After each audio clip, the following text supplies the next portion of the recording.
Welcome to the Campus Code podcast. Thanks a lot for joining. Thank you. Thank you so much for inviting. So, firstly, we would like to know about little about your background, like Okay. what mental health issues you had. Can you share a story, like how you are a neurodivergence entrepreneur, as I okay. can see on your LinkedIn? जी। सो मैं एक national quizzer थी बचपन में और मैंने काफ़ी quiz competitions में part लिया, जिनमें से एक था इंडियाज़ चाइल्ड जीनियस, जो कि एक स्टार वर्ल्ड पे एक शो था, सिद्धार्थ बासु द्वारा होस्टेड। और इसमें इंडिया से 320 चाइल्ड प्रोडिजीज़ आए थे अटेंड करने from different parts of the country. तो उसमें मैं भी एक थी और नीडल्स से कि मैं बहुत एक्साइटेड थी, बट ड्यूरिंग द शूट जब मैं सेट पे गई तो मुझे बहुत ही ओवरवेलमिंग लगा एक्सपीरियंस, क्योंकि बहुत सारे कैमरास थे और बहुत सारे लोग आपको देख रहे थे and it was a very very I would से unexpected kind of a response that I felt at that moment. And मैं मुझे बहुत क्योंकि डिस्कम्फर्ट हुआ, I kind of broke down on the set and because of that I was extremely embarrassed. And उसके बाद जब भी मुझे परफॉर्मेंस करना होता था, जैसे स्टेज पे जाके थॉट फॉर द डे बोलना या प्रेजेंटेशन देना इन क्लास, तो मुझे बहुत ही एम्बैरेसमेंट, बहुत ही फियरफुल लगता था कि वो कैसे क्या सोच रहे हैं मेरे बारे में, लोग मुझे वॉच कर रहे हैं, लोगों को शायद लग रहा है कि मैं अजीब हूँ, राइट। तो इन सब चीज़ों के कारण I actually had to go to a therapist at an early age. And उन्होंने बताया कि मुझे सोशल एंजाइटी है एंड इस कारण से, क्योंकि बचपन में भी मैं बहुत इंट्रोवर्टेड थी, बट कभी उसे हमने बहुत ज़्यादा करीबी से एक्सप्लोर नहीं किया, वी जस्ट थॉट कि मैं इंट्रोवर्टेड हूँ, राइट। तो when I actually grew up, तो उसके बाद थोड़ा और अंडरस्टैंडिंग आया कि ये क्या एग्जैक्टली exactly, क्या चीज़ है, what is this really about. तो at that point of time, because I went through this entire journey, मैंने बहुत सारी साइकोलॉजी की किताबें बचपन से ही देखी, बहुत सारा रिसर्च किया खुद का गूगल पे, etcetera. And I think that's what started my mental health journey, and that's what made me realize eventually, I think neurodivergence wala realization, it's a new term, it's a new age term that has come up. So this was something I realized maybe a few years ago. Meaning बताएंगे थोड़ा detail में audience के लिए? सो न्यूरोडाइवर्जेंस एक clinical diagnosis नहीं है, न्यूरोडाइवर्जेंस एक movement है जो बोलता है कि हमारे ब्रेन्स में इंडिविजुअल डिफरेंसेस होते हैं एंड कुछ लोग में ज़्यादा होते हैं, कुछ लोग ज़्यादा डिफरेंट होते हैं in their thought process. And ये खराब बात नहीं है, क्योंकि अगर आप जितने भी जीनियसेस देखेंगे, बीथोवन, यू नो वेदर आप देखेंगे, जितने भी पास्ट में आइंस्टाइन या जितने भी लोग हैं, सभी लोग न्यूरोडाइवर्जेंट रहे हैं। I think it takes somewhat of a neurodivergent streak to build something, क्योंकि ऐसे लोग बहुत अलग सोचते हैं and they are able to creatively ideate and come up with newer ideas, right. So बहुत सारे हिस्टोरिकली लोग जो जीनियसेस हैं वो भी न्यूरोडाइवर्जेंट रहे हैं। Of course it's a spectrum. तो कुछ लोग इसका एक मैग्निफिसेंस देख पाते हैं, जैसे चाइल्ड प्रोडिजीज एक्सेट्रा, बट कुछ लोगों को ज़्यादा डिस्कम्फर्ट और डिसेबिलिटी फेस करनी पड़ती है, जैसे कि बहुत सारे लोग हैं ऑटिज्म जिन्हें है ना, तो उनको उनको उसका ज़्यादा टफर पार्ट, हार्डर पार्ट देखना पड़ता है, right. So it's basically an entire spectrum. So ऐसे सारे लोगों को न्यूरो डाइवर्जेंट होने का फ़ायदा होगा ऐसा ज़रूरी नहीं। इनफैक्ट ज़्यादातर लोगों को डिसएडवांटेज ही फील होता है, एंड इवन जो जो हाई अचीवर्स हैं या हाई फंक्शनिंग लोग हैं, उन्हें भी डिसएडवांटेज फील होता है in social sphere, in lot of other emotional regulation is another place, right. But हाँ, मतलब it does give you certain advantages too at the same time for some people. Like क्या advantage होता है, थोड़ा सा किस किस मूवमेंट्स में एडवांटेजेस होते हैं, थोड़ा एक्सप्लेन करें, या आपको किस So मूवमेंट? कुछ लोग जो हाई फंक्शनिंग होते हैं, वो उनमें हायर देन एवरेज आईक्यू देखा जाता है, राइट। तो you might find child prodigies जो कि न्यूरो डाइवर्जेंट हो, राइट। कुछ लोगों में जैसे जो एडीएचडी स्पेक्ट्रम में होते हैं, एडीएचडी वाले लेवल से जो आइडेंटिफाई होते हैं या उस स्पेक्ट्रम में हायर साइड पे होते हैं, उनमें एक रिबेलियस स्ट्रीक होता है, प्रॉब्लम सॉल्विंग एबिलिटी होती है, क्रिएटिविटी होती है, ability to hyper focus on one specific task होता है, right. So it does make lot of good entrepreneurs. Lot of good entrepreneurs are also neurodivergent. Richard Branson has publicly stated that he has dyslexia, which is a learning disability, right? I think Amir Khan has also stated that he's not an entrepreneur, but yeah, like a public figure. Then even Elon Musk has been very public about his Asperger's diagnosis, right? So it is also speculated that a lot of other people who are entrepreneurs also have this, right? So right now it has sort of in certain parts of the world or even on TikTok, which Indians can't access, kind of become cool to sort of be neurodivergent.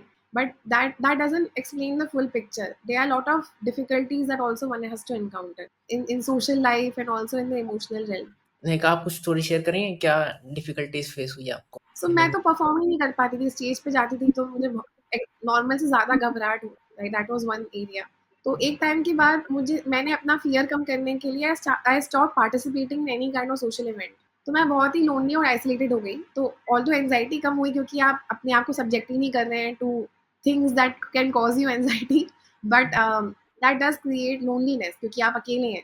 आप कुछ भी जो normal इंसान चीज़ें करता है, वो कुछ भी नहीं कर रहे हैं, right? So that was one thing. मुझे इन पर्टिकुलर थोड़ा मैं हाइपर फोकस करती हूँ एक चीज़ पे, तो उस टास्क तो वो टास्क तो अच्छा हो जाता है, बट कई बार it creates imbalances in life.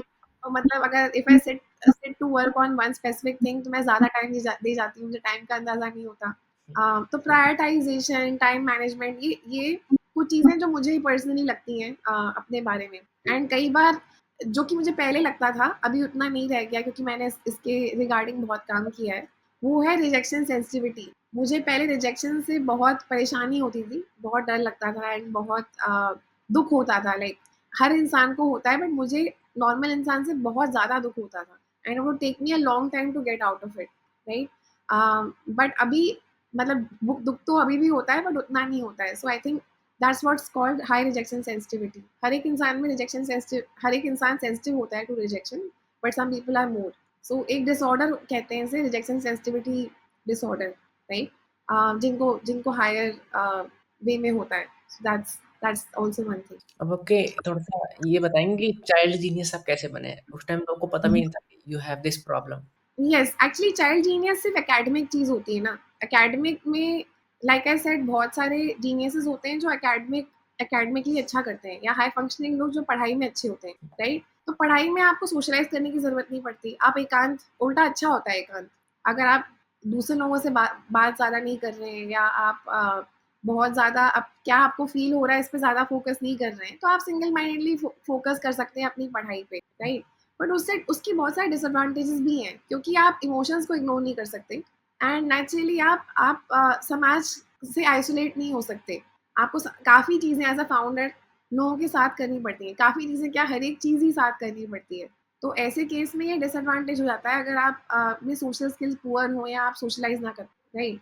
तो when it comes to any of these academic things जैसे इंडिया स्टाइल जीन्स या क्विजर है, इसमें तो नेचुरल रुझान था, मतलब बचपन से ही was interested in quizzing and इसके लिए काफ़ी एक इलैबोरेट प्रोसेस था to get called for the TV round. मतलब multiple rounds of test and auditions थे to get selected for the same. So yeah that's what this was. तो आप कहने का मतलब आप जीनियस थे, आप एकेडमिक्स में बहुत ही अच्छे थे अपने स्कूल।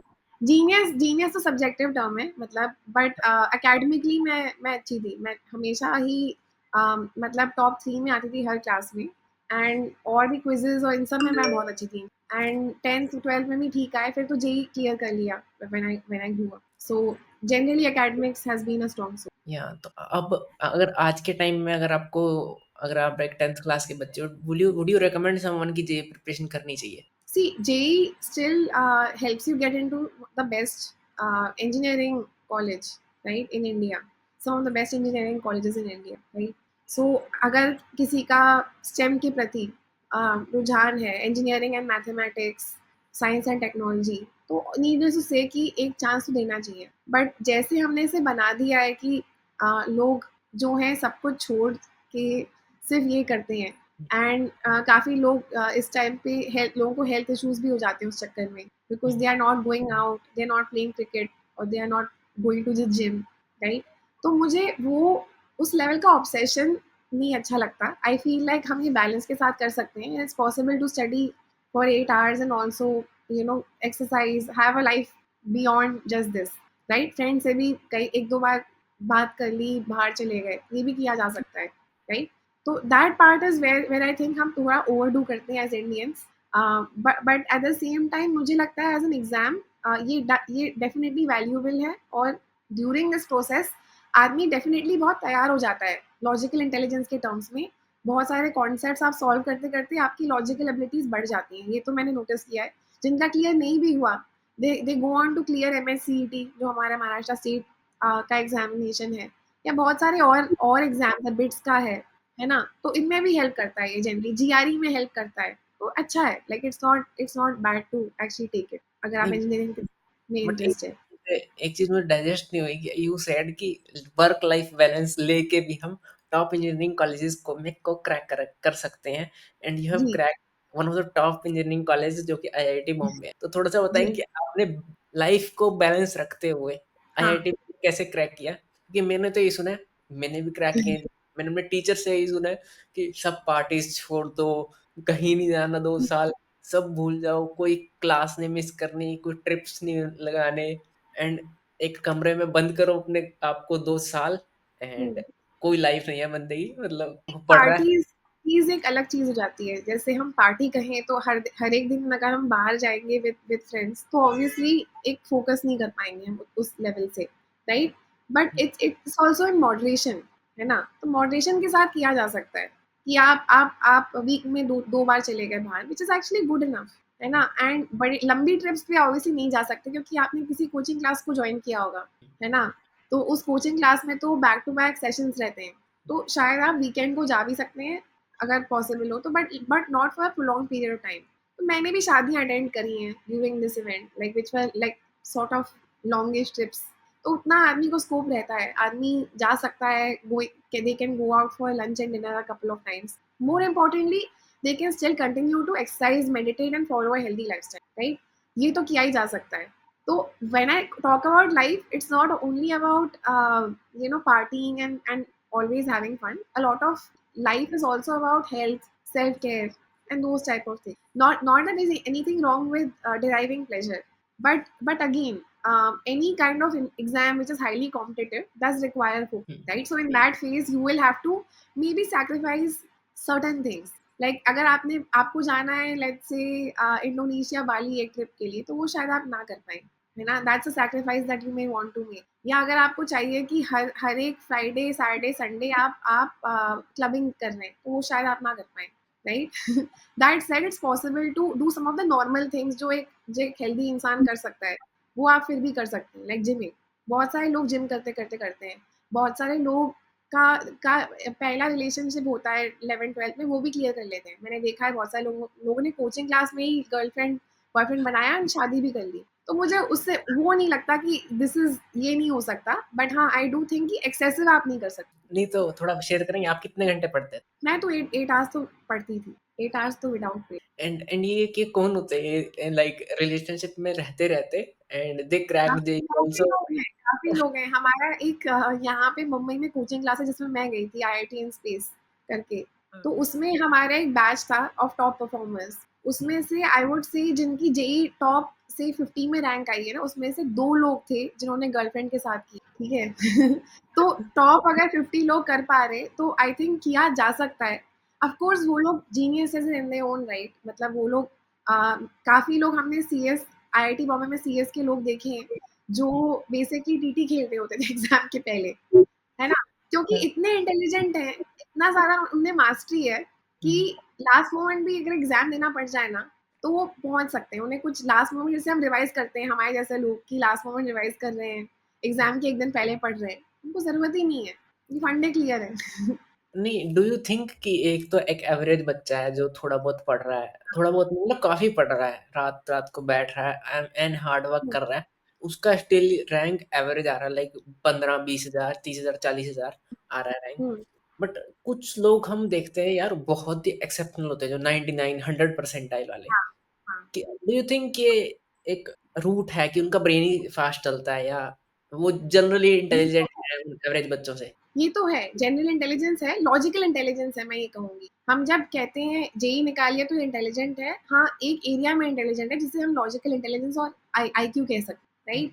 बट गार्डनर, एक पॉपुलर थियरी है, वो आर्ग्यू करती है कि अलग अलग टाइप्स की इंटेलिजेंस होती है, शायद 8 या 9 टाइप्स की इंटेलिजेंसेस और होती है। हुँ, तो एक होती है किनेस्थेटिक इंटेलिजेंस, हुँ, मतलब शरीर शरीर वाली इंटेलिजेंस जो डांसर्स और एथलीट्स में हाई होती है, हुँ, उनकी बॉडी से रिलेटेड मेमोरी बहुत हाई होती है, तो they can remember dance steps. Hmm, they know exactly which part, body control बहुत हाई होता है, दे नो एग्जैक्टली कैसे बॉडी को मूव करना है in a hmm, specific in a coordinated way, right? Hmm, so ये भी एक इंटेलिजेंस है, राइट? एक होता है थ्री डी विजुअलाइजेशन या कहिए स्पेशल इंटेलिजेंस, तो ये लोगों की बहुत स्ट्रांग होती है, उनका डायरेक्शन सेंस बहुत अच्छा होता है, right? They might also be good sculpture artist and all of that, right? फिर कुछ लोगों में म्यूजिकल इंटेलिजेंस होती है जो गाने लिख सकते हैं, एट द एज ऑफ 12 लोगों ने गाने लिखे हैं, hmm, right? So intelligence is एक इमोशनल इंटेलिजेंस, आपने सुना है, but what I am trying to say is कि बहुत टाइप की इंटेलिजेंसेस होती हैं, एंड एज इंडियंस हम एक पे ज़्यादा फोकस करते हैं क्योंकि वो फाइनेंशियली रिवॉर्डिंग होती है। उस वो अगर जेई क्लियर कर लें तो आपका सेट है कि एक सर्टेन पैकेज मिलेगा उस कारण से, जबकि हुँ, एक म्यूजिशियन को टॉप 1% होना पड़ेगा to hmm, get that same same level of income and respect, right? एक एवरेज म्यूजिशियन को वो रिस्पेक्ट नहीं मिलेगा, बट एक एवरेज इंजीनियर अच्छा खासा कमा सकता है, ये डिफरेंस है, राइट? या तो ये अपॉर्चुनिटी के कारण भी हो सकता है, यानी बहुत सारी और चीज़ें इसमें फैक्टर्स हैं। क्रिएटिव प्रोफेशंस में एक्चुअली ज़्यादा इन अ वे इनफॉर्मल कॉम्पिटिशन होता है। जेईई में तो एग्जाम के थ्रू हो रहा है, बट म्यूजिशियन में कॉम्पिटिशन क्या है? हर एक इंसान कुछ ना कुछ गा सकता है। हुँ, आप भी गा सकते हैं, मैं भी हल्का हल्का तो हम सब भी गा सकते हैं, right? Even with kinaesthetic intelligence हम सब में बेसिक इंटेलिजेंस तो है, हम सब भाग सकते हैं। Hmm, it's a question of degree, how good you are. Hmm, तो उसमें जो टॉप 1% है ना, उसके लिए बहुत रिवॉर्डिंग होता हुँ, है ना? बट बाकी लोगों के लिए it is quite challenging because these are things that are inherent in lot of us. Some people ज़्यादा, सम पीपल कम। But when it comes to logical intelligence, I would argue that उसमें जो threshold है, जो requirement है, हुँ, वो ऐसा नहीं कि सब में है, वो ओरिएंटेशन, टेक ओरिएंटेशन सब में नहीं होता, हुँ, है ना? बहुत सारे लोग हैं जो चिल मार रहे हैं, उनमें टेक ओरिएंटेशन है ही नहीं बिल्कुल भी, हाँ, राइट? तो उसमें ऑटोमैटिकली आपका जो नंबर ऑफ पीपल जिनसे आप कम्पीट कर रहे हैं, वो इनफॉर्मली कम हो गया, बट फॉर्मली आप जब सुनते हैं जेईई में कि 14 लोग आ गए देने, तो देन यू आर लाइक अरे यार बहुत सारे लोग हैं, बहुत सारा कॉम्पिटिशन है ना? बट सारे लोग नहीं कम्पीट कर रहे हैं, यू सी। सो ये होता है, like in as a musician you have to reach the top 1%, नहीं तो you are just a bedroom singer और अ एमेच्योर आर्टिस्ट जैसे हुँ, हम सब हैं, but we are not doing it professionally. या केमिकल इंजीनियरिंग क्यों चूज़ की? उसके पीछे कुछ रीज़न? या सीएससी नहीं मिली तो चूज़ की?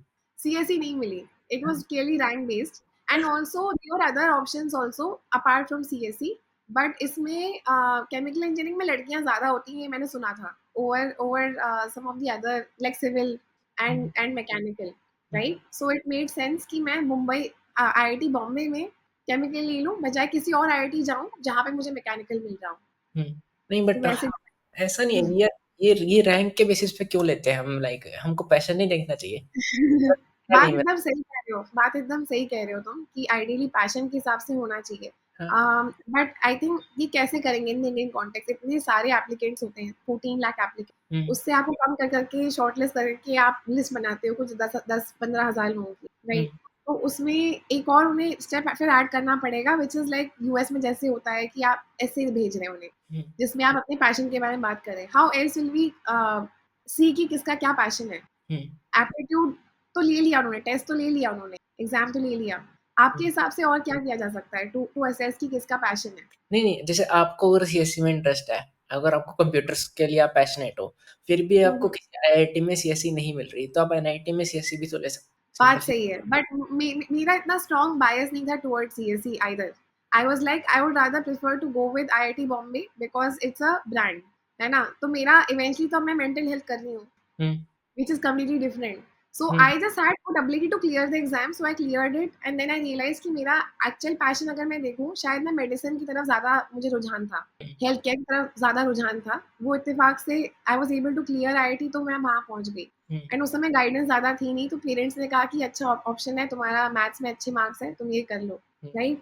But actually as a culture हम उतना सोचते नहीं है रिगार्डिंग हमारा पैशन क्या है एट एन अर्ली एज। हुँ, मतलब ये अंडरस्टैंडिंग लोगों को पहले 1-2 जॉब करके आती है कि एग्ज़ैक्टली मैं करना क्या चाहती हूँ। हुँ, तो I yeah chose the brand, but people ideally if they are very clear कि सीएस ही करना है, then they can obviously choose it. But then they that's a Gamble.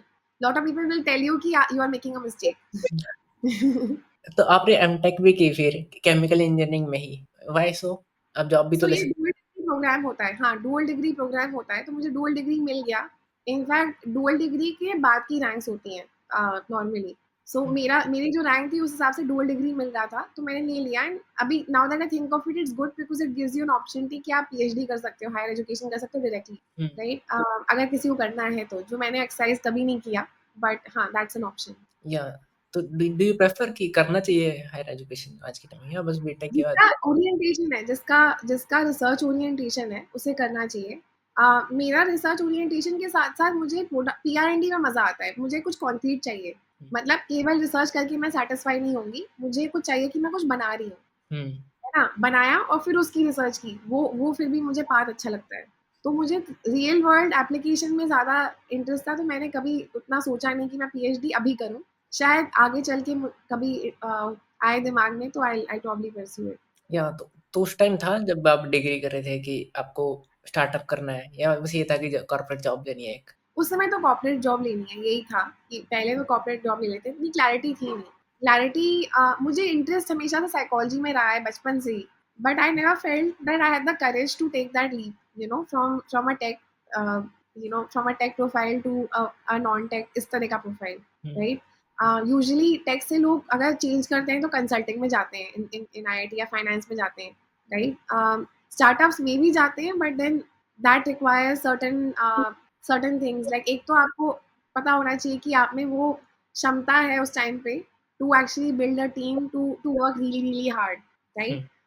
Plus you also should have a clarity regarding आपको build क्या करना है, तो it requires lot of soul searching, तो वो उस समय था नहीं। तो कैसे डॉट्स कनेक्ट हुई फिर? अब आपके स्टार्टअप पे आते हैं हम।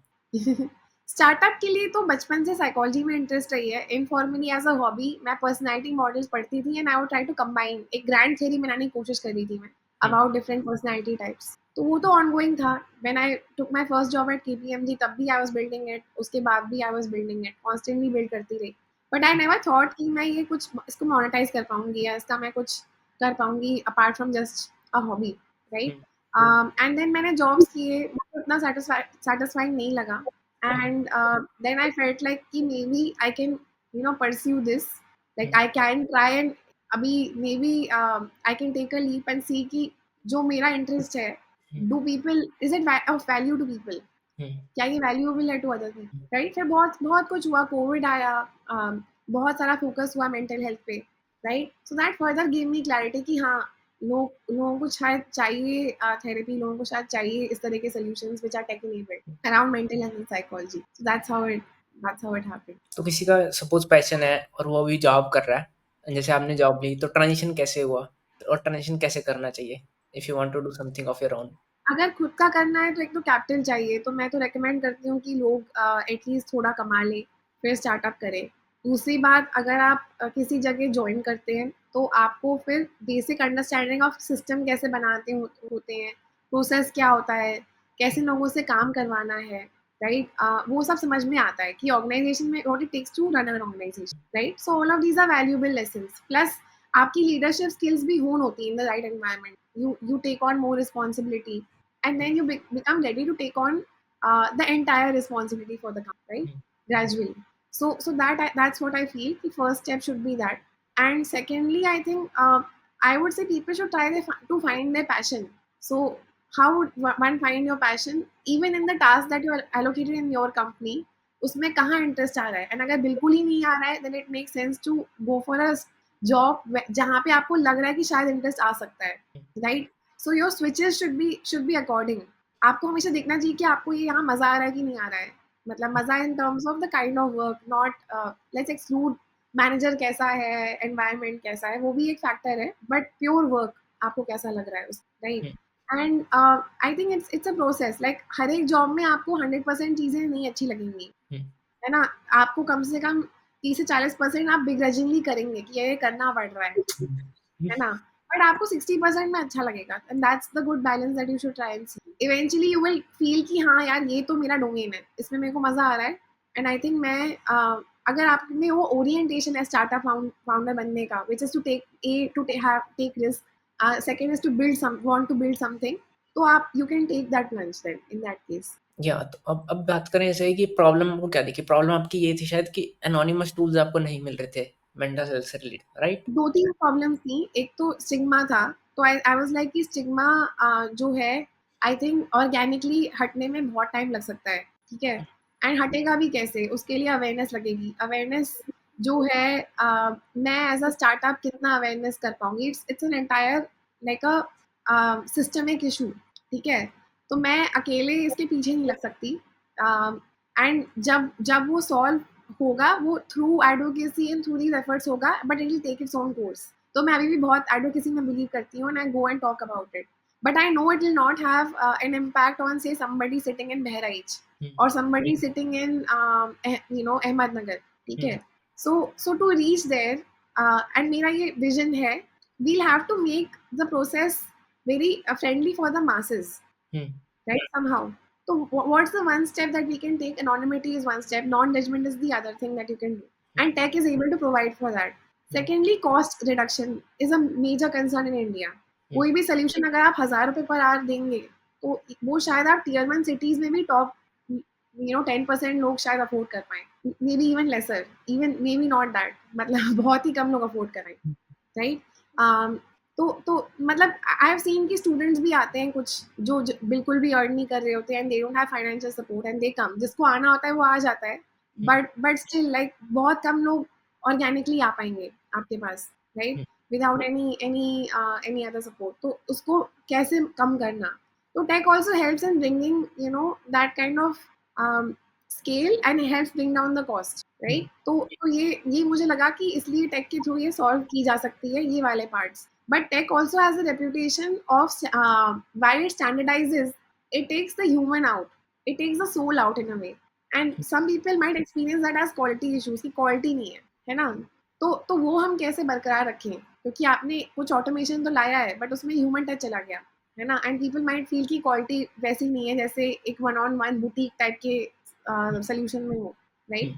सो in maintaining that, how do you, that was our problem statement. तो वी फेल्ट लाइक अगर हम एआई को यूज करते हैं तो हम हाइपर पर्सनलाइज भी कर सकते हैं, विच हेल्प्स पीपल फील कि there is some kind of customisation based on the user, तो it hmm, feels more exclusive, but at the same time you also don't remove humans from the process at all. वो आप कर भी नहीं सकते। Therapy एक ऐसी चीज है जहाँ पे हमेशा थेरेपिस्ट जरूरी रहेंगे उस प्रोसेस में, राइट? हुँ, तो कहाँ कहाँ हम थेरेपिस्ट को डालें इन द फ्लो, जहाँ पे आपके लिए अफोर्डेबल भी रहे, हुँ, आपको 24/7 एक्सेस भी मिले, आपको थेरेपिस्ट को परेशान नहीं करना पड़ेगा at 3 AM, hmm, right? But at the same time stigma भी नहीं है और जजमेंट भी नहीं है, right? So that's what helped us get to this place of एक बार bringing AI stigma therapist. Explain करेंगे थोड़ा-सा? स्टिग्मा ये होता है कि बहुत सोसाइटी में लुक डाउन अपॉन करते हैं एक तरीके से, किसी को अगर मेंटल हेल्थ इशू है, लोग हुँ, ये कहते हैं कि वो तो पागल हुँ, है ना? उसका तो दिमाग ठीक नहीं हुँ, है ना?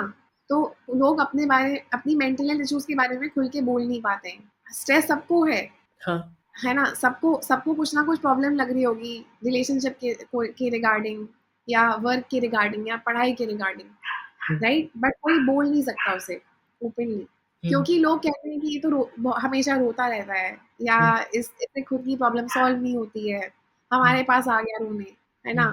तो ये सब चीज़ उसे बहुत ही डिफिकल्ट बनाती हैं कि हम एज़ अ सोसाइटी ओपनली इसके बारे में बात करें। तो इसे दिस इज़ बेसिकली स्टिग्मा। या आधों को तो शायद पता ही नहीं है जिन मिडिल क्लास फैमिली से हम आते हैं, हमको हुँ, तो ये शायद सोचने के लिए भी हमको मतलब अलाउड नहीं है सोचना भी कि हम जा रहे हाँ, हैं मेंटल हेल्थ का ट्रीटमेंट ले रहे हैं मतलब एंड स्पेंड नहीं एग्ज़ैक्टली नहीं अलाउड है, नहीं मनी अलाउड है। हाँ, मतलब हाँ, हमें we are not allowed, you are absolutely right. मतलब पेरेंट्स ही बोलेंगे यार पेरेंट्स ही नहीं अलाउ करेंगे बाहर वाला तो थोड़ी दो एग्जैक्टली, एंड ये काफी स्टूडेंट्स ने हमें बताया कि they parents would have an issue, they realise कि हम थेरेपी ले रहे हैं, ऑफ कोर्स उनसे ही पैसे लेंगे, वो students don't earn their own money, है हुँ, ना? इंटर्नशिप बहुत कम स्टूडेंट्स कर पाते हैं, वो भी probably third year onward, hmm, so they are dependent on parents for money, hmm, right? तो कैसे ही लें थेरेपी, एंड इस जनरेशन में आई वुड फील कि बहुत ज्यादा स्ट्रेसर्स हैं in terms of fast rapid changes and uncertainty. Hmm, मतलब अनसर्टेनिटी अनप्रेसिडेंटेड है, इतनी अनसर्टेनिटी किसी जनरेशन ने शायद नहीं देखी होगी, राइट? बहुत सारे एडवांटेजेस भी हैं, लाइफ कन्वीनियंट हुई है, बहुत सारी टेक्नोलॉजी आ गई है, hmm, but there is also social isolation because of technology, है ना? बहुत सारी चीज़ें आप कम्युनिटी में करते थे, वो आप अभी इंडिपेंडेंटली कर रहे हैं, तो एक हुँ। सेंस ऑफ कम्युनिटी भी कम हुआ है पहले से, right? So they are different challenges for this generation and those those actually require a different approach. अच्छा, बल्कि आपने मैंने अभी पोस्ट देखी कि you have written a research chapter I think on self help. या या तो या उसमें आपने क्या यूनिक किया, थोड़ा-सा शेयर करेंगे? सो हमने रिसर्च चैप्टर लिखा है कि कैसे एआई हम लगा सकते हैं for self help and psycho education, hmm, है ना? तो बेसिकली हमने यही अप्रोच बताई है कि जितने एआई रिलेटेड चैटबॉट्स हैं इन द मार्केट, हुँ, जितने भी जैसे इन्फी हील का हीलो है या हुँ, वो बॉट है, या बैम्बू एआई करके है या वाइसा है। सो हुँ, जितने भी कंपनीज हैं, how are they actually building these tools and इनकी एफिकेसी क्या है, इनका रोल क्या है in the digital therapeutic space, and hmm, AI क्या क्या सॉल्व कर सकता है, क्या क्या नहीं कर सकता। That was the basically basic gist of this entire paper, and how do we proceed with such solutions because they are helpful, but then how do we mitigate some of the risks that they bring, है हुँ, ना? तो जो लोग बात करते हैं कि ethics of AI, है हुँ, ना, and कैसे AI might promote even more isolation because आदमी अब AI से ही बात कर रहा है instead of talking to a real human. So how do we provide the good things of AI, जो कि scale है, personalization है, right, and ease of getting stuff done. हुँ। ये सब चीजें हैं, but how do we mitigate that those risk, that is the main thing.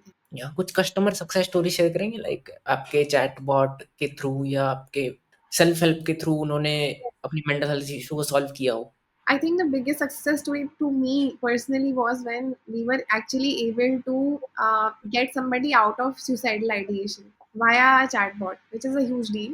Normal cases तो आते रहते हैं कि रिलेशनशिप प्रॉब्लम है या किसी से लड़ाई हो गई, ये हुँ, सब तो एआई गाइडेंस देता है। हुँ, बट इस पर्टिकुलर केस में इंसान एक बहुत ही डिस्ट्रेसिंग सिचुएशन में था and they were getting the suicidal thoughts, hmm, and obviously हमारा बॉट सबसे पहले तो रेकमेंड करेगा कि आप इंसान से जाके बात करें, तो it matches you to distress helpline. Hmm, but for whatever reason उस इंसान ने वो ऑप्शन एक्सरसाइज नहीं किया, एंड हुँ, थेरेपिस्ट वाला भी ऑप्शन उसने नहीं लिया क्योंकि शायद उसको पे नहीं करना था hmm, for that particular thing. Hmm, but then they the last option is कि अगर कुछ भी नहीं है तो आप हीलो से बात करिए, बट डिस्क्लेमर है क्योंकि ये हाई रिस्क है, तो हम हुँ, रिस्पॉन्सिबल नहीं होंगे। उसके बावजूद भी वो प्रोसीड किया and he spoke to Healo, and by end of it उसने कह दिया कि मुझे अब ये मेरे लिए रिजॉल्व हो चुका है, हुँ, एंड आई डू रियलाइज कि ये जो एंगर है जो मैं अपनी तरफ डायरेक्ट कर रहा हूँ, हुँ, ये एक्चुअली उसकी तरफ करना चाहिए जिसने मेरी लाइफ बर्बाद की है, हुँ, एंड मैं खुद की लाइफ नहीं लूंगा, बट अब मैं ये फोकस करूंगा कि कैसे I build a better life hmm, in a way that is kind of like a revenge. हाँ, तो एक अलग अनएक्सपेक्टेड मोड आ गया इसमें, बट हाँ। At least that thing was averted and they said that they will work on themselves, they build themselves and success is the best revenge. तो ये आप आया आपके पास हीलो का, लाइक उन्होंने खुद बताया या कौन सा मुझे? जैसे हीलो का चैटबॉट है तो आपके पास हिस्ट्री आती है उसकी एआई की? सो यूजर हिस्ट्री के बारे में basically we get anonymised user history. Okay, so basically user ID and उन्होंने जो चैट किया है वो जाता है डेटाबेस, राइट, एंड वो एक्चुअली वैल्यूएबल भी है क्योंकि दैट हेल्प्स अस अंडरस्टैंड कि लोग क्या क्या पूछ रहे हैं, हुँ, क्या क्या डेटा सेट्स हमें ऐड करने चाहिए, और क्योंकि उस तरह की क्वेरीज आ रही है हमारे पास, राइट। हुँ। तो वो रिसर्च एंड प्रोडक्ट डेवलपमेंट के लिए हेल्पफुल होता है, बट इट्स एनोनिमाइज्ड। आप आपको भी एनोनिमाइज़्ड होता है? नहीं मतलब डाटाबेस में आप रख भी सकते हो। हाँ, नहीं, आपके पास एनोनिमस लॉगिन का भी ऑप्शन है, तो ओके, या तो आप गूगल से करो आसान करने के लिए लाइफ, हाँ, नहीं तो आप एनोनिमसली भी कर सकते हो जिसमें सिर्फ यूज़र नेम रहेगा एंड पासवर्ड है। ओके, तो it's not linked to any Gmail ID और even it's not linked to any phone number. Cool and it's free of for everyone. No, it's not free of cost, but you can definitely try it out for free, and you can get started with it, for free. And then of course there are different plans that you can opt for, but it's extremely affordable. मतलब 59 rupees में आपको 2 sessions मिलते हैं, right? And it's not a replacement for therapy, but काफ़ी time लोग सिर्फ वो query resolve करने के लिए हो सकता है थेरेपिस्ट के पास अगर जाते हैं, हुँ, तो they might end up spending an hour over there, that would be around 1000 rupees, right? But that said इसके साथ-साथ थेरेपी लेना सबसे ज़्यादा बेस्ट आउटकम होगा कि आप थेरेपी भी ले रहे हैं। बट कई बार क्या होता है कि आपने therapy Lee in a week एक बार एंड आपके 3 दिन बाद बहुत हालत खराब हो गई, ठीक है? तो उस समय भी कई लोग थेरेपी बुक कर लेते हैं कई बार, क्योंकि हुँ, उन्हें लगता है कि यार ये तो हाथ से बाहर जा रही है चीज़, हुँ, राइट? तो ये आप फिर अवॉइड कर सकते हैं and have it next week, you know hmm, that can actually go down. तो वो वाला पार्ट जो in between therapy session support है, वो एक्चुअली आप बहुत अफोर्डेबल वे में यहाँ पे एक्सेस एंड काफ़ी लोग जिन्हें माइनर इश्यू है वहाँ पे एआई इटसेल्फ बहुत कुछ आपको दे सकता है, like without you having to go to a therapist necessarily. Can we know और क्या-क्या सर्विसेज़ आप ऑफ़र करते हैं to solve mental health issues? So we have one on one therapy services as well. उसके अलावा हमारे साइकोमेट्रिक टेस्ट हैं, तो अगर किसी को जानना है कि मेरी लव लैंग्वेज क्या है, या फ्री में ले सकते, बहुत सारे फ्री टेस्ट हैं कि मेरी लव लैंग्वेज क्या है, मैं जनरलिस्ट हूँ या स्पेशलिस्ट हूँ, हुँ, या मेरा करियर एक करियर काउंसलिंग वाला टेस्ट है जो आप फ्री में ले सकते हैं, रिया सेक कर, राइट? तो ऐसे हमारे पास 60+ टेस्ट हैं। हाँ, कुछ सेक्सुअल ओरिएंटेशन का भी टेस्ट है।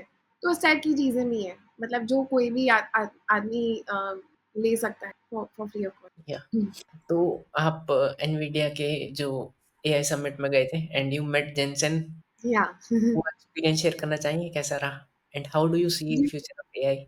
Definitely. So Jensen Huang was extremely, he's a very sweet entrepreneur, and he's very very kind to early stage startup founders. So हम लोग वहाँ पे थे because we are part of NVIDIA Inception program, and हमें बताया गया कि Jensen Huang आ रहे हैं, तो मैं तो बहुत excited हो गई. I was like, let's hmm, let's try and meet Jensen Huang if possible. वहाँ बहुत ज़्यादा भीड़ थी and he was not able to get much time with anybody. But somehow क्योंकि I was at the start, मैं शुरू में गई थी उनके, जब वो एंटर कर रहे थे वो एग्जीबिशन हॉल जहाँ पे हम सब थे, तो I was able to get some time to tell him कि हमने क्या बिल्ड किया है, and I was carrying a mascot, तो उन्होंने बोला कि काफ़ी क्यूट है, and then we got a picture of Jensen Huang with Healo our AI therapist and mascot as well. So काफ़ी वायरल गया लिंक्डइन पे. Lot of people were reaching out कि ये कैसे हो गया, हम तो नहीं मिल पाए जेंसन हुआंग से, hmm, how did you meet him? क्योंकि इतनी भीड़ थी वहाँ पे. हुँ, बट हाँ, and I would also say कि एनवीडिया एंड ऐसे बहुत सारे organisations, even Open AI, they try really hard to give the knowledge जिससे स्टार्टअप्स ही बना पाए. तो हुँ, उनके बहुत सारे ट्रेनिंग वर्कशॉप्स और ये सब होते रहते हैं, बिल्ड आर टाइप वर्कशॉप्स, जिसमें वो हमें बुलाते हैं एंड दे एक्सप्लेन कि कैसे आप से ग्राफ ट्रैक कर सकते हैं या बहुत सारी और चीज़ें इम्प्लीमेंट कर सकते हैं. सो आई थिंक इकोसिस्टम भी तैयार हो रहा है and AI obviously has accelerated the pace of tech development considerably, right? तो वो तो हो ही रहा है, साथ ही साथ इकोसिस्टम भी तैयार हो रहा है. आई थिंक एक और चीज़ होगी जो कि एआई रेगुलेशन है, राइट? जो मेरे को लगता है कि आने की ज़रूरत है, and once that comes in, I think we will be able to have a have a growth which is great, but at the same time is balanced. We don't really see the negative consequences of that, right? And that's what I'm hoping for. And I think AI will completely change how we live our lives, what we do, our habits, our behaviors. जैसे internet ने change किया था and वो .com वाली companies ने किया था, right? Social media ने भी किया. How we live our lives, how much time we spend with other people versus on social media. So ये कुछ अच्छे changes हैं, कुछ बुरे changes हैं, but they have changed us. Similarly, AI will do that for us, and it will improve our lives in certain areas. जैसे health care improve हो सकता है, पैटर्न रिकग्निशन के कारण बहुत सारी चीज़ें पहले डिटेक्ट हो सकती है, राइट? बहुत कुछ in on demand instantaneous care बहुत बेटर हो सकती है. अभी फिजिकल एआई आ रहा है, एजेंटिक एआई आ चुका है, राइट? बहुत सारी चीज़ें आ रही हैं, रोबोट्स बिल्ड हो रहे हैं जो एआई के साथ इंटीग्रेटेड हैं.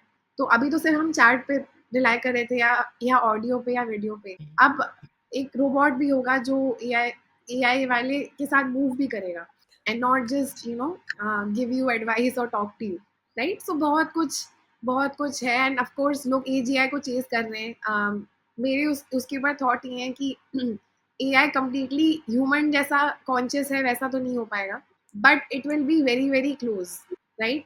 It because AI can never be a person, मतलब उसमें वो सेंस ऑफ आई हो सकता है, but the way I define consciousness is little spiritual. So I don't think AI can be that उस सेंस में कॉन्शियस, बट जो हम for all practical purposes it will behave like a human. It will emulate all the characteristics of a, of, right? Can we So क्या बात हुई Jensen से?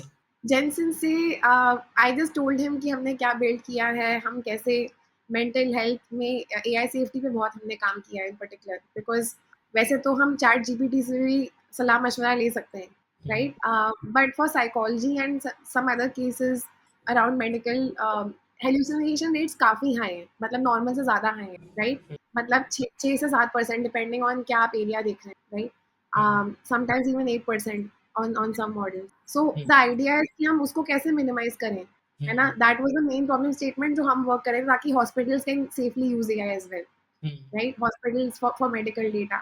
So hmm, that was one thing that we are working on, and second is hyper personalization कि हम्म, हम और कितना specific हो सकते हैं. एक generalized LLM तो है ही. How can we make it more specific? So one is of course fine tuning. हर एक को अपना अपना मॉडल फाइन ट्यून कर सकता है based on the use case. So उसकी वो हमने बहुत ब्रीफली एक्सप्लेन किया क्योंकि हमारे पास less than, I would say less than 5 minute रहे होंगे in the hmm. Entire interaction. But yeah that's what I spoke about. बताया उन्होंने कुछ तो गाइड किया? वो तो जनरली बहुत खुश हुए सुन के कि यहाँ पे भी चल रहा है ऐसा.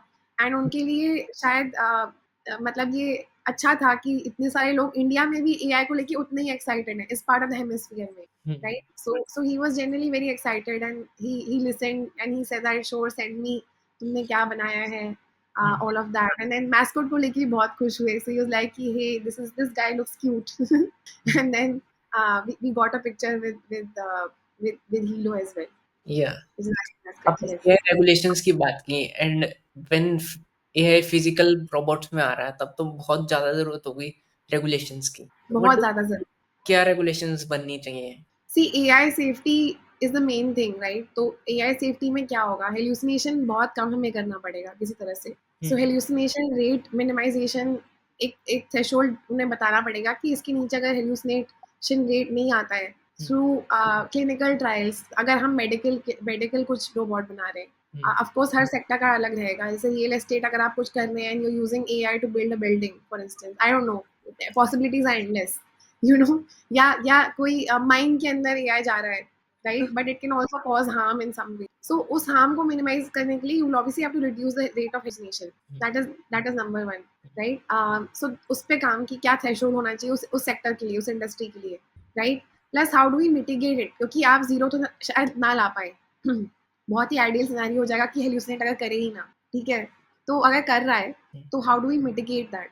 तो मिटिगेशन के अलग अलग तरीके हो सकते हैं, जैसे आप डिस्क्लेमर्स दे सकते हैं. हुँ, काफ़ी ऐसे वेबसाइट्स अभी एग्जिस्ट करती हैं जो एआई थेरेपिस्ट जिन्होंने बनाया है, बट कोई डिस्क्लेमर ही नहीं है ना. मतलब वो ये नहीं कह रहा है कि भाई मैं सब कुछ नहीं कर सकता. हुँ, हुँ, वो आपको ज्ञान भी दे रहा है कि हाँ आप ये दवाई खा लीजिए. आइडियली जब भी दवाई का कुछ होना चाहिए प्रिस्क्रिप्शन, तो हुँ, इट शुड से कि you should talk consult a doctor और a medical health practitioner hmm, before it. And it can only give ज्ञान, इट कैन ओनली से कि नॉर्मली ऐसे ऐसे होता है, बट मैं ये प्रिस्क्राइब नहीं कर सकता, आपको डॉक्टर के पास जाना पड़ेगा, या राइट. तो ये सब बताना कि क्या क्या एंड कैसे वो सिस्टम इंटीग्रेट होगा. अभी तो सिर्फ लोगों ने चैटबॉट्स बनाए हैं, हुँ, बट आगे चल के बहुत कुछ हो सकता है इसके साथ यूआई के टर्म्स में. तो उसमें मैसेजिंग बहुत इंपॉर्टेंट हो जाती है. हुँ, क्या इंप्रेशन दे रहे हैं आप लोगों को कि एआई क्या पूरा पूरा एंड टू एंड कर देगा चीज, है ना. So hmm, all of these things will matter a whole lot in that entire process. Yeah बिल्कुल। तो एक एक क्वेश्चन कि हैलुसिनेशन क्यों होते हैं एआई मॉडल्स में? Like can you explain? So hallucination इसलिए होते हैं क्योंकि जो एल्गोरिदम इटसेल्फ है, राइट, वो आपको जो एग्जिस्टिंग जो एल्गोरिदम्स हैं वो इसको फोकस करते हैं कि आपको ट्रूथ से क्लोजर साउंड कराना है. हुँ, ट्रूथ देना है, ये एल्गोरिदम नहीं है, ठीक है. ट्रूथ से क्लोजेस्ट साउंड कराना है. You to make it sound closest to the truth, to minimise that distance and get it to truth, hmm, ठीक है. That is the thing. So there are chances when it's not giving you the truth, but it's mimicking and sounding intellectual as if it's giving you the truth, hmm, right? So that GPT does well. नहीं भी आता है ना तो भी बहुत ही sophisticated और systematic वे में आपको लाई भी दे सकता है वो, ठीक हाँ, है. बट क्यों एल्गोरिथम्स भी तो ह्यूमन नहीं बनाए होंगे ना एल्गोरिथम एआई एल्गोरिथम? बट ये एल्गोरिदम ऐसा नहीं कि जानबूझ के उन्होंने ऐसे बनाया है. It's just a format that they followed which will help them give this kind of an output, right. तो ये एल्गोरिदम का इनहेरेंट लिमिटेशन है. दूसरा डेटा सेट का है. अगर आपने डेटा सेट पे ट्रेन किया है जिसमें रैंडम इंटरनेट डेटा पे ट्रेन किया है, आप हुँ, कितना क्लीन कर लोगे इंटरनेट डेटा को. हुँ, अगर किसी ने कहा है कि हाँ आपको अदरक और जिंजर खाने से आपका स्टेंट ठीक हो जाएगा, आपको स्टेंट का ऑपरेशन नहीं कराना पड़ेगा, तो फिर अगर वो बाय चांस डेटा सेट में है हुँ, it can always unfortunately be picked up and that kind of a response you can get, है ना?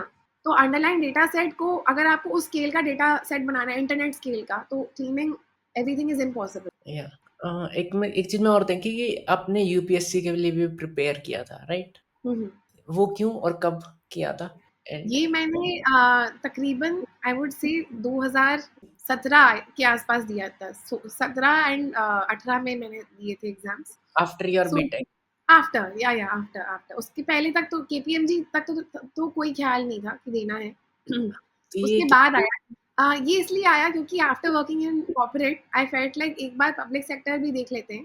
क्योंकि मुझे जब मैंने कॉर्पोरेट जॉब की थी तो मुझे ये फीलिंग नहीं आई थी कि कुछ हम इम्पैक्ट क्रिएट कर रहे हैं फॉर सोसाइटी एट लार्ज या हुँ, मतलब पर ऐसा लगा कि हम बस काम कर रहे हैं बट किसी और के लिए कर रहे हैं, किसी और एजेंडा के लिए कर रहे हैं। Not necessarily what is the best for society as a whole.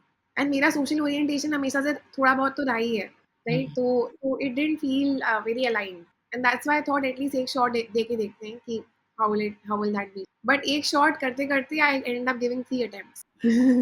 तो तो डिड यू ये है। Clear? I was able to clear prelims each time but answer writing जो सब्जेक्टिव मेंस राउंड होता है उसमें I was never able to clear it all the 3 time. एक और सिमिलर क्वेश्चन पूछूँगा जो मैंने जेईई में पूछा था। Do you recommend someone preparing for UPSC right now? Of course अगर आप बन सकते हो आईएएस ऑफिसर क्यों नहीं? आपको जो इम्पैक्ट क्रिएट करने का मौका मिलेगा वो अनपैरेलल्ड है। बट अगेन आप कितने साल देना चाहते हैं? That's the question. सो ऐसे लोग होते हैं जो 6-6 साल लिखते हैं एंड सब कुछ छोड़-छाड़ के। I don't recommend that. I would hmm, say कि एट बेस्ट 1 साल होना चाहिए जब आप सिंगल माइंडेडली यूपीएससी लिख रहे हैं हुँ। And that's it. बाकी भी 2 अटेम्प्ट अगर 3 अटेम्प्ट लिखने हैं, आपको जॉब करते-करते देने चाहिए मेरे हिसाब से। या बट जॉब कर 100% तो नहीं दे सकता। आई हैव रियलाइज्ड हाँ। जॉब करते-करते। एक्चुअली पहला अटेम्प्ट में अगर आपने पढ़ लिया है ना एंड अगर आप ऑप्शनल चेंज नहीं कर रहे हैं, हुँ, तो आपको रिवाइज़ ही करना है न्यूज़ अपडेट्स देखनी हुँ, है ना? लार्जली यही है आपका टास्क। तो हुँ, उतना चैलेंजिंग भी नहीं हुँ, है ना? मतलब मैं ये कह रही हूँ कि चलिए मान लीजिए एक पहले साल आपने सिंगल माइंडेडली ये किया, हुँ, सेकंड वाले में आपने जॉब दिया बट आप सबैटिकल ले लो, जब आपका मेंस क्लियर होता है या प्रीलिम्स के पहले। हुँ, अगर ऑप्शन हो तो। जहाँ पे ये ऑप्शन है, जहाँ फ्लेक्सिबिलिटी है, ऐसे वर्कप्लेस आप जॉइन कर सकते हैं एंड ऐसे ऑप्शंस होते हैं, फ्रीलांसिंग अरेंजमेंट्स होते हैं, जो आप ये कर सकते या हैं एंड लोगों ने निकाला भी है, राइट? बट देन अगेन ऐसे भी बहुत सारे लोग हैं जिन्होंने तीनों साल बिना जॉब किया है, निकाल दिया है। तो ये भी होता ही है। This is also what you see. But I do think अगर आप 6 इयर्स बिना काम करे पड़े हुए हैं, तो it's a big gamble. Then hmm. उसका जो आउटकम होगा वो खराब भी हो सकता है। You should be ready for हाँ, मतलब एक चीज़ है ना कि जेईई के लिए मैंने क्वेश्चन इसलिए पूछा था और इट। यूपीएससी के लिए मैं सेम क्वेश्चन पूछ रहा हूँ because more than output process matter, journey matter करती है मुझे ऐसा लगता है। हाँ, क्योंकि 6 साल आपने दे दिए, you are not making any impact. Yes, exactly. You are not making any impact. JEE at least has given a cut off कि एक ही रिपीट कर सकते हैं आप अटेम्प्ट, है हाँ। ना? यूपीएससी के लिए वो 6 है जनरल कैटेगरी के लिए। तो 6 अटेम्प्ट बहुत सारे होते हैं। 6 attempt is like a generation hmm, मतलब 7-8 साल में तो जनरेशन बदल जाती है। हाँ। तो जब आप वापस जॉब मार्केट जाएँगे तो आपके लिए बहुत चैलेंजिंग होगा, अगर आपने कुछ भी नहीं किया है या कोई और स्किल डेवलप नहीं की प्लस यार है। आप कर सकते हो यार 6 साल आप कर सकता है कोई। हाँ, मतलब ये तो ख़ैर इंसान की पर्पज़ और उस पे डिपेंड करता है कि उसके लिए ऑप्टिमल पाथ क्या होगा। वो मैं और आप शायद ना बता पाएँ। But hmm, I definitely think this कि अगर आप दे भी रहे हैं एंड 6 अटेम्प्ट भी लिखने की सोच रहे हैं, तो उसके साथ-साथ कुछ आप कर सकते हैं। फ्रीलांस कर सकते हैं हुँ, या आप ऐसे ही जॉइन वैसे मैंने चीफ मिनिस्टर्स फेलोशिप जॉइन की थी, जो एक पब्लिक पॉलिसी रोल था, है ना? एंड उसमें भी मैंने फिर छुट्टी ले ली थी लाइक बिफोर एग्ज़ाम्स। हुँ। सो किया जा सकता है मैनेज, लोग करते हैं। They find the right opportunity. But completely staying out of the work, out of the job force, that is very, very risky. And you were featured in PM Modi's speech, I see, and you also got an award on International Women Day. तो कैसा लगता है ऐसे जब recognition and awards मिलते बहुत अच्छा लगता है। एक्चुअली हमने बहुत ज़्यादा काम भी करने की कोशिश की है ग्रास रूट लेवल पे, जितना एक स्टार्टअप कर सकता है। ऑफ कोर्स हमारा focus product development and research पे ही रहता है, बट हैं? हमने साथ ही साथ एडवोकेसी को एक बहुत बड़े वे में लिया है कि हम रिसर्च भी करेंगे, हम हुँ, सेमिनार्स, वर्कशॉप्स भी करेंगे and I think we try to work as much on the grass root level also where possible. तो we have been working with certain districts. हमने नॉर्थ ईस्ट के लिए कैंपेन भी रन किया था, एक mental health campaign pan north east, right, जो कि जिसका हमने फर्स्ट फेज कंप्लीट किया है अभी। सो अरुणाचल प्रदेश, असम, मेघालय और नागालैंड हमने कवर किए थे इस फेज में। एंड हमने यहाँ के nodal institutes of national importance और कुछ और भी इंस्टीट्यूट्स जो वहाँ पे सिग्निफिकेंट है, उन्हें ट्रेनिंग प्रोवाइड करी कि how can they actually deal with different mental health challenges, what can they do about it, right. So साथ ही साथ while marketing we also focus on these aspects, and ultimately I do feel कि जैसा country India है, इतनी population है, therapist कम है, काफ़ी जगह जोग्राफिकल इश्यूज, रिस्ट्रिक्शंस हैं, जैसे नॉर्थ ईस्ट में है, Manipur unfortunately despite having one of the very prominent centers for clinical psychology, which is NIMS Manipur, they are not able to cater to the population as effectively because grassroots level पे लोग नहीं है करने के लिए, है ना। यहाँ के बहुत सारे गाँव में भी ये प्रॉब्लम, तो कहीं ना कहीं टेक सोल्यूशन एक स्केल प्रोवाइड कर सकता है। तो आई थिंक उसके चलते हमें काफ़ी रिकग्निशन मिले through government, because they see the potential of this in bringing scale and affordability too. या more than that awareness, marketing जैसे कि आपने बात की, मासेस तक पहुंचने के लिए कुछ चैलेंजेस फेस करते हो? Definitely, it's always challenging to go to the market. More than challenge, I would say it's a money play. मतलब it's a question of कितने funds हैं, कितने resources हैं। अगर आपके पास funds हैं, तो आप definitely बहुत ज़्यादा reach कर सकते हैं market को। But organically चीज़ें achieve करना, that is a task, that is a challenge. And most of the startups India में are bootstrapped. मतलब we were fortunate enough to raise funding, but ऐसे bulk of the startups, मैं जहाँ जाती हूँ event में, bulk of the startups are bootstrapped, तो उनके लिए इतना स्पेंड कर पाना मार्केटिंग में पॉसिबल ही नहीं है। एंड कैक बहुत हाई होता है, customer acquisition cost is very high. तो definitely lot of people find challenges, तो दे सॉल्व इट। कुछ लोग B2B भी करने लग जाते हैं, अलग डिस्ट्रीब्यूशन चैनल्स ढूंढते हैं, but it is quite quite challenging. But as a founder don't you think कि यार फंड्स मिल जाए तो इजी हो जाएगा? Suppose if you see Zepto. Of course हर इंसान का, हर एक फाउंडर का ये एस्पिरेशन होता है कि एटलीस्ट इनिशियल स्टेज में फंडिंग तो मिल जाए, नहीं तो बूटस्ट्रैप फुल्ली करना पड़ेगा, खुद का मनी डालना पड़ेगा। तो हर एक इंसान शुरू में तो चाहता ही है। एक स्केल के बाद शायद कुछ लोग ना चाहें, बिकॉज जो वीसी मनी आता है it comes with certain certain expectations, right, कि आप एक स्पेसिफिक स्केल हिट करोगे, आप स्पेसिफिक टाइमलाइन में हिट करोगे और एग्जिट दे पाओगे, right, all of these consideration. So then maybe there is a mixed view. Some people would want to take on that they have that ambition कि unicorn बनाना है जल्दी, तो वो शायद लें। बट बात कुछ लोग चाहते हैं कि नहीं, वो उनका जब जैसा चल रहा है उसी पेस पे वो ग्रो करें, right. But initially everybody does seek it. तो ये तो जो आपने कहा सही है, एवरीबडी सीक्स। या क्योंकि डिफिकल्ट है बूटस्ट्रैप में अपना ही पैसा फूक के, एक तो ज्यादा नहीं फूक सकते अपना टू स्केल। हाँ, अपना होना चाहिए considerable savings, and savings hard है।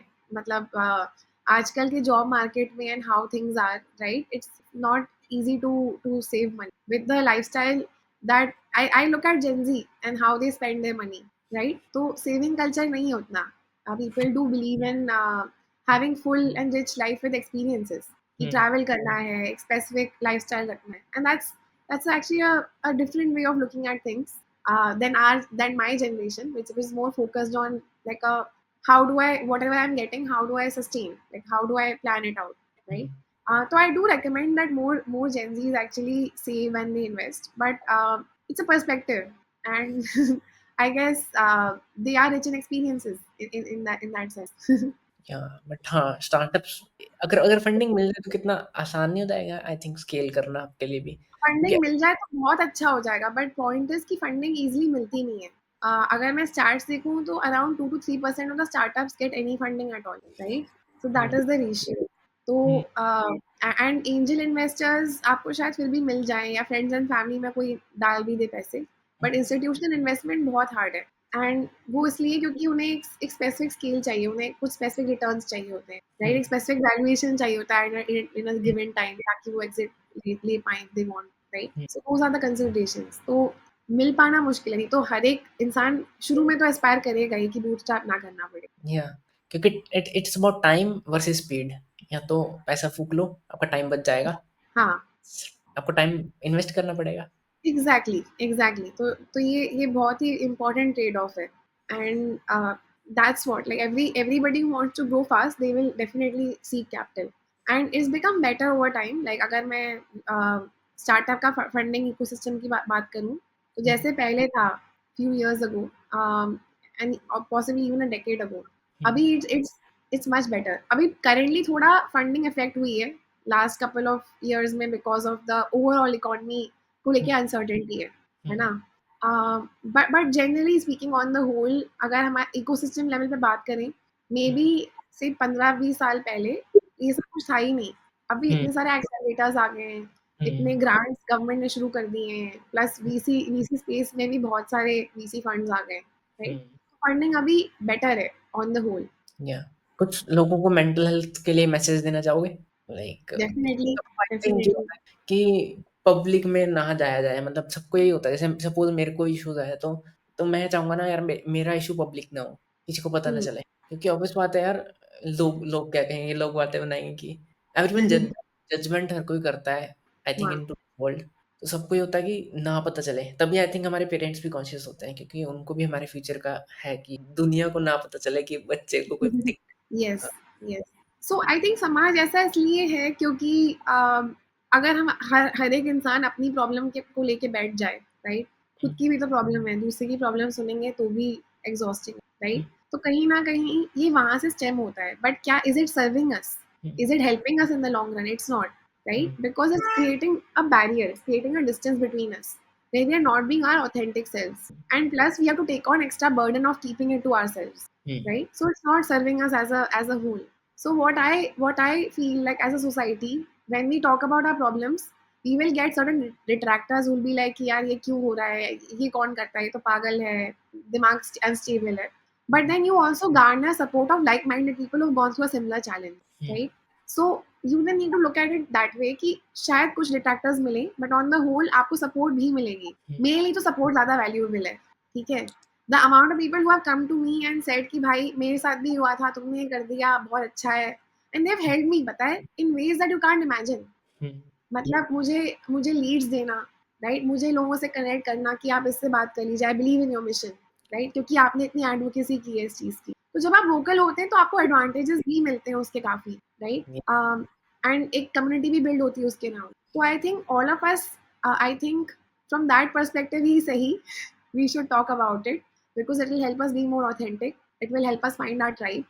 And hmm, yes, it will also help us overcome our fear of judgment. And अगर हुँ, आपने fear of judgment overcome कर लिया, तो हुँ, you know, sky is the limit, है ना? हुँ, Because judgment is what prevents us from reaching our true potential. तो आप हुँ, उसी के लिए कर लीजिए. Forget about समाज सेवा. समाज सेवा के बारे में कुछ सोचते हैं, कुछ लोग नहीं भी सोचते हैं. ज़्यादातर लोग नहीं सोचते हैं. बट खुद हुँ, के लिए कर लीजिए. That is what I'll say. या एज़ अ वुमन कुछ चैलेंजेस फेस करते हो in the startup ecosystem? Definitely as a woman funding जो है कम मिलती है, ये नंबर्स भी कहते हैं. Look at the number of funding that male founders have received, look at the amount of funding female founder and CEOs have received. There is a gap, right? There is also a gap in terms of your perception how you run the company, right? The same characteristics which are considered to be good in a man are looked at as, you know, ये तो बहुत इंसान, ये तो बहुत grumpy और aggressive bossy लड़की है, hmm, right? But in a male those traits are valued, hmm, right? So ये बायसेस तो डेफिनेटली हैं. इवन क्लाइंट्स अगर के हुँ, पास जाते हैं कई बार, एंड हुँ, बड़े टेक कंपनीज अगर हैं hmm, involve in the process, तो they hmm, will also feel more confident अगर कोई मेल टेक प्रोडक्ट के साथ जाता है. ये भी है factor. But that side perception has changed quite a lot over the last few years, and they are women centered programs by the government, by private organizations, which are more accelerators than you know, core funding wale opportunities. But still it's a good start. So ecosystem is changing and there is hope, and I think as more and more women join the force, as more and more women create unicorns, I think this perception will change even further. So that is also, you know, one of my secondary incentives. Ki let me create something that big, that I make it easier for the women to come, पर especially to run their own company. Yeah. या कोई नहीं, books या podcast या movies suggest करना चाहोगे? जो must have होंगी बहुत ऑडियंस? बहुत सारी हैं, बहुत सारी हैं. एंटरप्रेन्योरशिप के बारे में तो मैं इधर-उधर बहुत सारे सोर्सेज़ से पढ़ती हूँ, राइट? एंड वो तो आपको लिस्ट मिल जाएगी। बट इन टर्म्स ऑफ अगर मेंटल हेल्थ की बात करूँ, बहुत सारे पॉडकास्ट मुझे खासकर सही लगते हैं। I like psychology. एक थेरेपी इन अ नटशेल नामक है जो मुझे अच्छा लगता है। राइट, एक डॉक्टर जूली हैं जो बहुत ही डेमोन्स्ट्रेटिव वे में बताती हैं कि कैसे, ये यूट्यूब वीडियोस हैं जो आप देख सकते हैं, एक बहुत ही विजुअल वे में कि कैसे आप मेंटल इश्यूज के बारे में काम कर सकते हैं। राइट, फिर एक इशू है को डिपेंडेंसी, उस पे रॉस रोजनबर्ग हैं। तो ऐसे बहुत सारे लोग हैं जो स्पेसिफिक चीज़ों पे काम करते हैं। कुछ लाइफ कोचेस भी हैं जो बहुत अच्छा बोलते हैं। राइट, सो मैं तो डाइवर्स सेट ऑफ लोगों से सुनती हूँ ऑन यूट्यूब। एक स्पेसिफिक पॉडकास्ट जो मैं स्पॉटिफाई या उस पर देखूँ जो एक सीरीज फॉर्मेट में है, वो शायद मैं उतने नहीं देखती, अपार्ट फ्रॉम से doctor Andrew Huberman. I think Huberman बहुत ही अच्छे बायोलॉजिकल और उन सब चीज़ों पे, उन थिंग्स से बहुत स्पेसिफिक और प्रिसाइज इन्फॉर्मेशन डिसेमिनेट करते हैं। कोई बुक्स या मूवीज मस्ट वॉच आपको लगी हो? बहुत बहुत सारे, इनफैक्ट के ड्रामा मुझे बहुत थेरेप्यूटिक लगते हैं। तो हमारे इंस्टाग्राम चैनल पे हम के ड्रामास बताते हैं कि top 3 K dramas to watch for healing, you know. तो के ड्रामा आपने सुना होगा, कोरियन ड्रामास, राइट? तो या मेरा फेवरेट है it's okay to not be okay, वो मेरा फेवरेट है। उसने पता नहीं मेरे साथ क्या किया, है saw that show and I felt so overwhelmed. मैं ऑलमोस्ट 1 घंटे रोई उसके बाद and I felt much lighter. ठीक है? आई डोंट नो क्या है उसमें। एंड सिर्फ मुझे ये एक्सपीरियंस नहीं हुआ, बहुत काफ़ी और लोगों ने इसके बारे में बोला है, फिनोमेनन के बारे में बोला है। राइट, ऐसे बहुत सारे और हैं। होम टाउन चाचा चाचा चा करके एक के ड्रामा है। But in general any any K drama has that therapeutic aspect थोड़ा बहुत तो, apart from something like a squid game और उस टाइप के पैरासाइट टाइप के शोज़, है ना? तो the romance ones are very nice, the ones which are about life stories, those are very empowering. एक अटॉर्नी वू करके है for neurodivergent people, so they can watch that. People with autism, ADHD, they might relate to some of the characteristics of this person. So yeah, ऐसे मैं तो आजकल के drama ही देख रही हूँ। Yes. कोई हैबिट्स एज अ फाउंडर, 2 या 3 हैबिट्स जो आप फॉलो करते हो अपने डेली रूटीन में as a founder which you I'm think? trying. So as a founder, काफी कुछ area of your life is govern by client के साथ कब कॉल होगा, पॉडकास्ट जाना है, तो वो आपके उतने हाथ में नहीं होता क्योंकि ये तो स्केड्यूल्ड है। तुम अचानक, मेरा अगर मन करे कि मुझे ये करना है ऑन अ व्हिम, तो मैं नहीं कर सकती। राइट, तो आपको एक area of life chalk out करना है कि हाँ ठीक है, 9 बजे के बाद से जब मैं, मेरे पास 2 से 3 घंटे हैं, तो उसमें this is what I will do. Right, तो typically I spend that time reading जो मेरे इंटरेस्ट हैं। Like I like reading about psychology anyway, तो मैं साइकोलॉजी के बारे में पढ़ती हूँ। I also have an interest in personality system, so I catch up on that कि अब नया क्या आ रहा है उस एरिया में। राइट, उसके अलावा आजकल जैसे मेरा गिल्टी प्लेजर हो गया शार्क टैंक देखना, तो मैं शार्क टैंक देखती हूँ। एंड मैं अभी भी पीछे चल रही हूँ बहुत ज़्यादा, तो I need to still cover up, तो वो देख लेती हूँ। या तो कुछ नेटफ्लिक्स पे देख लेती हूँ। And then I try to follow some kind of exercise regiment, जो कि मैं रात को करती हूँ कई बार after dinner around 10:30। It's not ideal, but मुझसे सुबह नहीं हो पाता है। तो it depends, you need to chalk out कि आपके सर्केडियन रिदम कैसा है। मैं नाइट आउल हूँ, तो मेरे लिए काम कर जाता है, फिर भी मुझे उतना उतना दिक्कत नहीं होती इस चीज़। In fact sometimes I feel most energetic in the evening unlike other people. So it works out for me. But अगर आप मॉर्निंग पर्सन है, तो आप मॉर्निंग में वो एरिया चॉक आउट कर सकते हैं जहाँ पे आप सुबह उठें लाइक से 5:30 and in the till 7:30 you are exercising, meditating, reading books, ये सब आप कर सकते हैं। Right, so I strongly advise other people to also have some consistent thing जो आप हर दिन कर रहे हो। या कोई ट्रेट्स देखते हो कि ये ट्रेट्स फाउंडर में होनी चाहिए अगर कोई एस्पायरिंग एंटरप्रेन्योर है? सी, फाउंडर में बहुत अलग-अलग टाइप के पर्सोनास होते हैं और पर्सनैलिटीज़ होते हैं। लाइक एक ये इंटरेस्ट बेस्ड फाउंडर्स होते हैं जिन्हें एक स्पेसिफिक एरिया ऑफ इंटरेस्ट होता है। जैसे कुछ लोगों में होता है कि मेरे को बेस्ट लिपस्टिक बनानी है, ठीक है? तो उस इंसान को बोलोगे भाई लिपस्टिक नहीं तो कुछ और बना, वो शायद नहीं बनाना चाहेगा। उसका मोटिवेशन फॉर एंटरप्रेन्योरशिप इसलिए आता है क्योंकि वो उसे उस स्पेसिफिक प्रॉब्लम स्टेटमेंट में इंटरेस्ट है एंड वो उसमें घुसता है। राइट, तो वो वाला इंसान जो होता है उसको, वो बहुत ही I would say attention oriented, they are very good with attention to detail and उनमें एक ऑब्सेशन होता है कि ये मुझे बेस्ट बनाना ही है, इसमें और क्या हो सकता है, इसमें और क्या हो सकता है। राइट, तो they are good learners, they like they like learning about and going deep into that, they like specializing in that, right? तो एक ये ओरिएंटेशन होता है और एक जनरल प्रॉब्लम सॉल्वर्स होते हैं, वो अपॉर्चुनिटी देखते हैं कि भाई कौन क्या नहीं कर रहा है, अच्छा यहाँ पे ये गैप है, मैं बना देता हूँ कुछ, हुँ, पैसे आएँगे, राइट? तो एक ये ओरिएंटेशन होता है, तो इन ये जहाँ अपॉर्च्युनिटी है वहाँ जाते हैं, ठीक है? इंटरेस्ट से उतना मतलब नहीं है। तो in they are good problem solvers, they are good critical thinkers, big big picture thinking या एब्स्ट्रैक्शन में हाई होते हैं, right? But if I combine both the categories and say कि जनरल ट्रेट क्या चाहिए होता है as an entrepreneur, I think number one is resilience, क्योंकि सेटबैक्स बहुत होंगे, रिजेक्शंस बहुत मिलेंगे, स्पेशली शुरू में, राइट? इवन बाद में मिल सकते हैं, बट अर्ली स्टेज में मोस्टली रिजेक्शन ही मिल रहा होता है हुँ, until you get a good product out. हुँ, ठीक है, तो how do you handle that, how do you bounce back, turn hmm, around time, मतलब बाउंसिंग बैक में आपको कितना टाइम लगता है, राइट? तो resilience is number one. Second, I would say that risk taking ability, ये तो होती ही है, बिना रिस्क के आप खुद का नहीं करेंगे, हुँ, राइट? ये तो that goes without saying. And I hmm, think third thing which I found in most startups is that there is एक जनरल जुनून, हुँ, क्योंकि जुनून नहीं होगा ना, ऑब्सेशन नहीं होगा ना, तो फिर आप वर्क लाइफ बैलेंस के बारे में हमेशा सोचते रहोगे।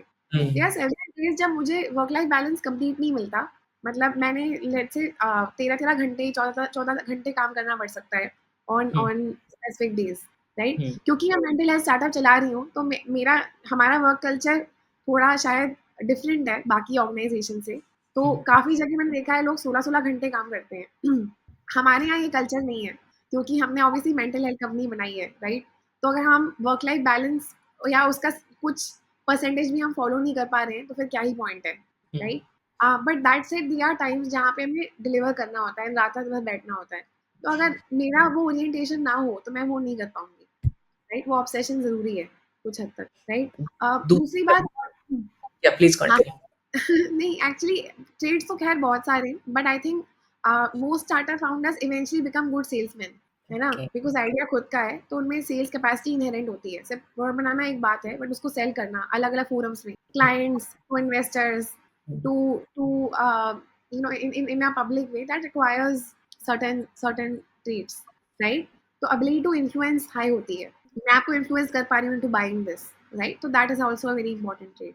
या उम, अपने कंपनी के कल्चर से मेरा क्वेश्चन ये था कि अपने कंपनी के कल्चर से किसी और कंपनीज़ को कुछ एडवाइस देना चाहेंगे कि एंटरप्रेन्योर्स को कल्चर ऐसा बनाना चाहिए कंपनी का?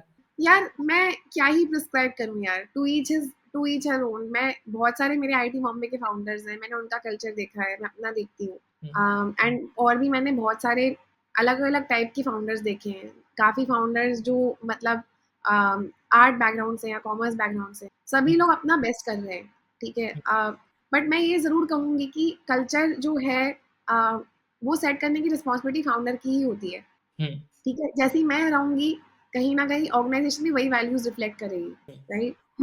तो हम अच्छी वैल्यूज़ इनकलकेट कर सकते हैं। We can inculcate the value of excellence, we can inculcate the value of self discovery, becoming aware of our bad patterns, overcoming them, right? Hmm, we can also cultivate a culture of curiosity. So hmm, in 3 चीज़ों को मैंने ज़्यादा emphasise किया अपने organisation में। हुँ, I do definitely से कि work life balance होनी चाहिए, तो तभी लोग हमने 8 आवर्स ही रखा है।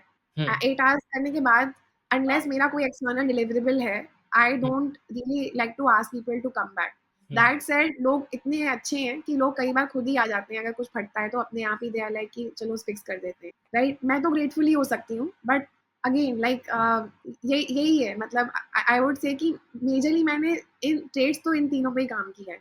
प्लस मैंने कोशिश की है कि कुछ लोग जो मैं ढूँढ रही हूँ, बल्क ऑफ द टीम, हर एक इंसान अलाइन्ड हो ये ज़रूरी नहीं है startup, hmm, but bulk of the team को वो प्रॉब्लम स्टेटमेंट रेलेवेंट लगता है हुँ, कि मेंटल हेल्थ एक प्रॉब्लम वर्थ सॉल्विंग है, हुँ, और जो हम बिल्ड करने की कोशिश कर रहे हैं, ये कुछ हद तक वो प्रॉब्लम सॉल्व करेगा। ये बिलीफ है लोगों में, एंड दैट इज़ इम्पोर्टेंट। नहीं तो काफ़ी टाइम ऐसे लोग आ सकते हैं जिन्हें लगता है कि यार नहीं यार, मेंटल हेल्थ तो प्रॉब्लम ही नहीं है। अब वो इंसान यहाँ काम करेगा, तो उसको मोटिवेशन क्या आएगा? हुँ, नहीं आएगा। तो अलाइनमेंट भी ढूँढना ज़रूरी है। बिल्कुल। तो कैसे देखते हो, कैसे डिटेक्ट करते हो कि हायरिंग करते टाइम की सही है ये पूछते मैं हैं question.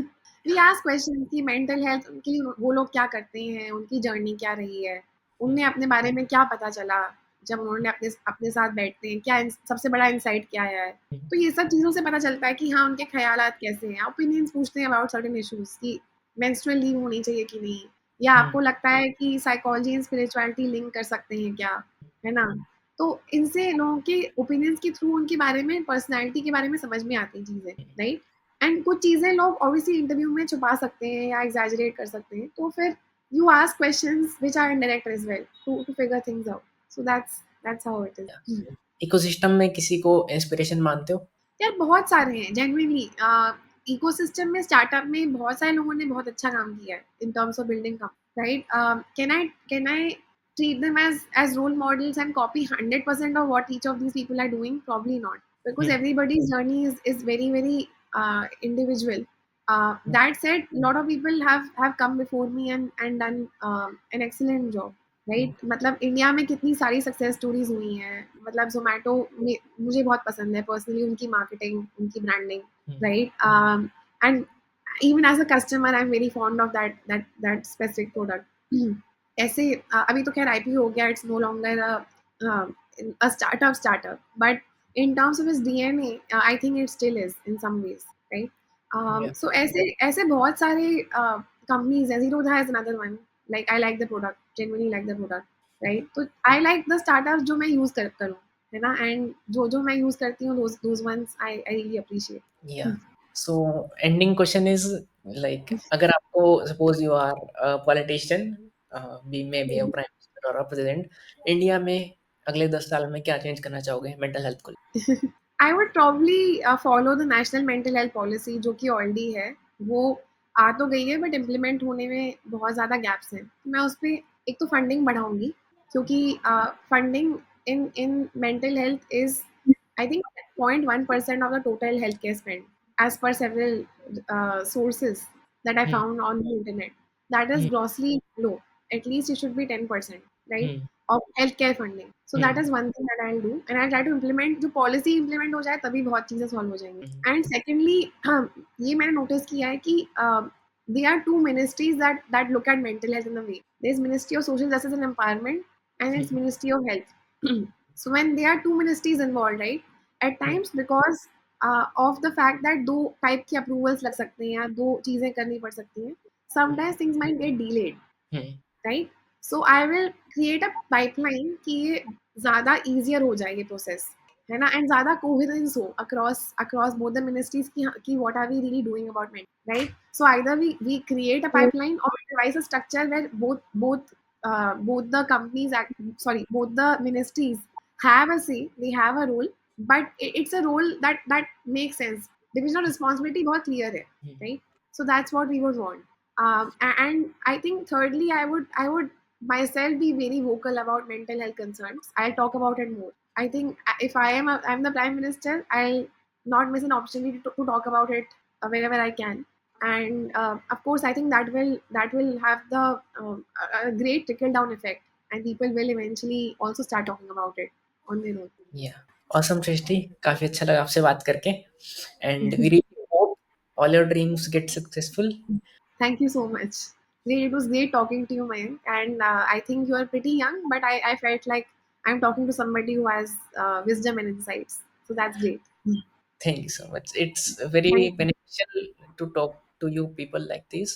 That's why I get you. insight, or you can get say I get wisdom from people like you. Thanks a Great. lot for coming. Thank you. Thank you so much. It was nice talking. Great.